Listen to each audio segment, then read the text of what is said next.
உங்கள் முயற்சியை தாண்டி ஏதோ ஒன்று நடக்கிறது என்றால் அது இறைவன் விருப்பம் என்று ஏற்றுக்கொள்ளுங்கள்.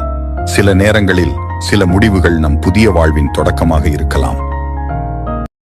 எவ்வளவுதான் நல்லது செய்தாலும் ஏதோ ஒரு விதத்தில் கெட்டவராக தான் சித்தரிக்கப்படுகிறோம். பணம் நிறைய இருந்தால் சிறு தலைவலியை கூட 1000 பேர் விசாரிப்பார்கள். பணமே இல்லை என்றால் இறந்து கிடந்தால் கூட ஒருவர் கூட வரமாட்டார்கள். நாம் நலமாக இருக்கிறோமா இல்லையா என்ற விசாரணைகள் கூட நம்மிடம் இருக்கும் பொருளாதாரத்தை வைத்துதான் விசாரிக்கப்படும். எந்த சூழ்நிலையிலும் தன்னை விட்டு கொடுக்காத ஒரு நட்பு வாழ்க்கையில கிடைப்பது வரம்தான்.